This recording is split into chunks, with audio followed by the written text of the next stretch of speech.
Hello everyone. तो इस video में बात करेंगे कलर से एसओ कैसे बने। कलर 12th पास बच्चे बन सकते हैं। 12th एक मिनिमम क्वालिफिकेशन रिक्वायरमेंट है कलर के लिए। बट एसओ के लिए मिनिमम क्वालिफिकेशन क्या है और एज ए कलर आपका कितना एक्सपीरियंस आपके पास होना चाहिए, तभी आप एसओ बन सकते हैं। एसओ डायरेक्ट बन सकते हैं या एग्ज़ाम देने पड़ते हैं। तो एसओ का क्या पुराने डिपार्टमेंट से अपना लियन रहता है, नहीं रहता है, ये सभी फैक्ट्स मैं इस वीडियो में क्लियर हो जाएंगे। मेरी पूरी वीडियो देखना आप। पूरी इंफॉर्मेटिव एंड डिटेल वीडियो मैं बना रही हूँ। तो स्टार्ट करते हैं। कलर जो है 12th as a minimum qualification requirement होती है किसी भी कलर बनने के लिए। तो एसओ बनने के लिए आपकी सबसे पहले होनी चाहिए ग्रेजुएशन। आप ग्रेजुएट होने चाहिए। उसके बाद कलर की पोस्ट का आपके पास 3 साल का एक्सपीरियंस होना चाहिए। उसके बाद आपकी 3 साल की एसीआर गुड या वेरी गुड, कोई भी एक मतलब गुड होनी चाहिए। उसके बाद आपको एसओ बनने के लिए देने पड़ते हैं 2 paper, part 1 and part 2। Part 1 में रहेंगे आपके 5 एग्ज़ाम और पार्ट 2 में रहेंगे आपके 4 एग्ज़ाम। पार्ट 1 में आपका सबसे पहले रहेगा हिंदी और इंग्लिश का 100 मार्क्स का एग्ज़ाम।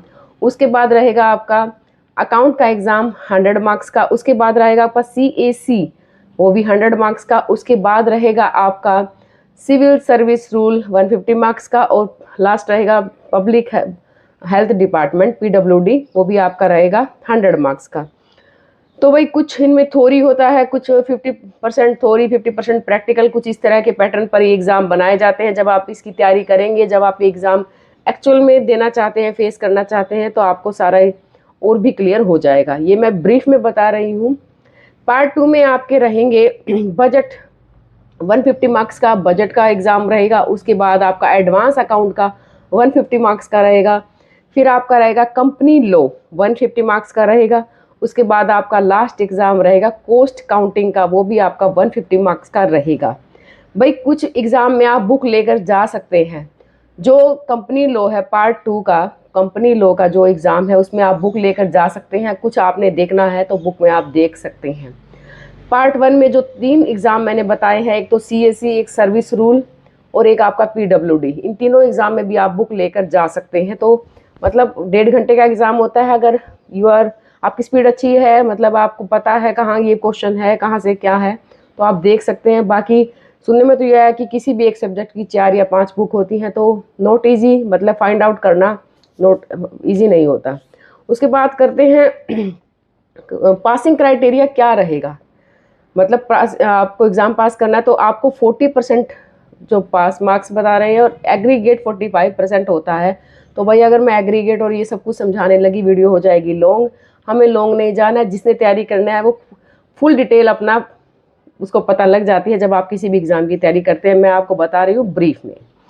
क्वालिफाई आप एसओ का एग्ज़ाम कर लेते हैं, फिर आपकी बनती है सीनियोरिटी लिस्ट। सीनियोरिटी लिस्ट जो बनती है वो सिर्फ और सिर्फ आपके मार्क्स के बेस पर बनती है।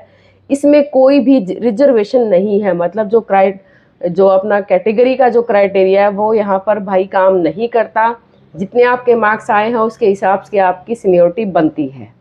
अब बात करते हैं डिपार्टमेंट चेंज। आपका डिपार्टमेंट चेंज हो जाता है। आप सपोज कि जब आप कलरक थे तो आप थे इरिगेशन के clerk, irrigation and water resources department में आप क्लर्क थे। आपने एसओ का पेपर क्वालिफाई कर लिया और आप बन गए हैं एसओ। अब आपका डिपार्टमेंट हो जाएगा चेंज। अब आपका डिपार्टमेंट हो जाएगा treasury and accounts. Treasury and accounts के अंडर आप आ जाएंगे। एसओ का ग्रेड पे होता है 4600। उसके बाद जो नेक्स्ट प्रमोशन होती है, अब बात करेंगे एसओ की प्रमोशंस की। ये तो बात हो गया कि क्या पेपर देने हैं, कैसे आपने क्वालिफाई कर लिया, कैसे आपकी सीनियोरिटी बन गई है, आपका डिपार्टमेंट में चेंज हो गया है। अब बात करते हैं एसओ से अब नेक्स्ट क्या क्या प्रमोशन होंगी, उसके ऊपर बात कर लेते हैं। एसओ बनने के बाद आप नेक्स्ट प्रमोशन होगी अकाउंट ऑफिसर की। अकाउंट ऑफिसर का जो ग्रेड पे रहता है वो 5400 रहता है। अकाउंट ऑफिसर जब आप बन जाते हैं फिर से आपका डिपार्टमेंट चेंज हो जाता है और अब आपका डिपार्टमेंट हो जाता है फाइनेंस डिपार्टमेंट FD। भाई AO बन गए हैं, अब बनेंगे आप senior account officer. Senior account officer जब आप बन जाएंगे तो सीनियर अकाउंट ऑफिसर का ग्रेड पे 6500 रहता है, 6500। उसके बाद आपका जो नेक्स्ट प्रमोशन आता है वो होता है chief account officer. Chief account officer के बाद लास्ट प्रमोशन होता है प्रिंसिपल। और ये प्रिंसिपल जो है एसओ की लाइन का लास्ट प्रमोशन है, इसके बाद आप रिटायरमेंट ही हो जाएंगे। बाकी देखो एओ, फिर सीनियर अकाउंट ऑफिसर, फिर chief account officer, principal account officer, इन सभी जो आपकी प्रमोशंस होनी है एसओ की, डिपेंड करता है वैकेंसी पर। जैसे जैसे पोस्ट वैकेंट होगी तभी आपकी प्रमोशन हो पाएगी, नहीं तो आपकी प्रमोशन जो है थोड़ी स्लो हो सकती है इस प्रोसेस में। बात कर लेते हैं क्या एग्ज़ाम हरियाणा गवर्नमेंट में एग्ज़ाम एसओ के कब होते हैं, डिपार्टमेंटल एग्ज़ाम। देखो डिपार्टमेंटल एग्ज़ाम हरियाणा में तो हर साल तो हो नहीं रहे। मेरे पास जो आंकड़ा मैंने कलेक्ट किया है 2014 में हुआ था, उसके बाद 16 में हुआ है और 2026 में हुआ है।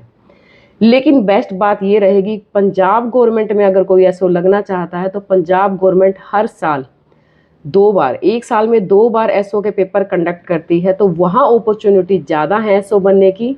तो मतलब पंजाब गवर्नमेंट में आप शिफ्ट कर सकते हैं एसओ से, अगर आप बनना चाहते हैं तो।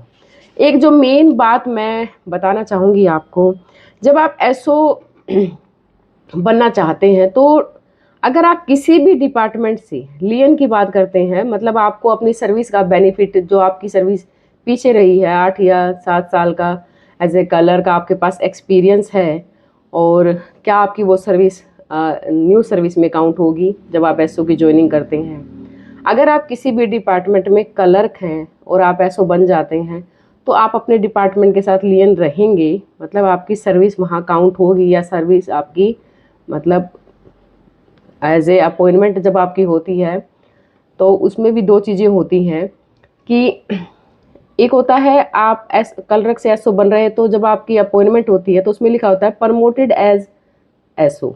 तो प्रमोटेड एज एसओ हुआ तो मतलब आप अपने डिपार्टमेंट के साथ लियन हैं।